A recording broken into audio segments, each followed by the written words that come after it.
Hello বন্ধুরা, কেমন আছেন সবাই? Welcome to my another blog video. আজকে যে জায়গাটিতে এক্সপ্লোর করবো বা যে এখানে আসছি, বুঝতেই পারতেছেন যে বাংলাদেশের স্বাধীনতা সংগ্রামের সাথে ওতপ্রোতভাবে জড়িত, জাতীয়ভাবে স্বীকৃতিপ্রাপ্ত করা মহান স্মৃতিসৌধে আসছি। এটি ঢাকা সাভারে অবস্থিত, সবার জন্য উন্মুক্ত। আর এখানে 7টি পিলার দ্বারা এই স্মৃতিসৌধ গঠিত। এখানে 7টি পিলার দিয়ে 7টি ইতিহাস ঐতিহ্যের মর্মকথা বোঝানো হয়েছে, যেরকম 1952 সালের ভাষা আন্দোলন, 1954 সালের যুক্তফ্রন্ট নির্বাচন, 1956 সালের শাসনতন্ত্র আন্দোলন, 1962 সালের শিক্ষা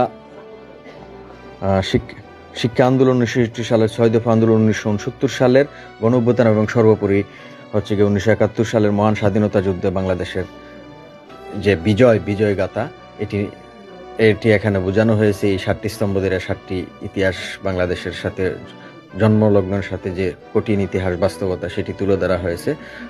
আর এখানে ফার্স্ট টাইম আসলাম, অন্যরকম অনুভূতি কাজ করতেছে।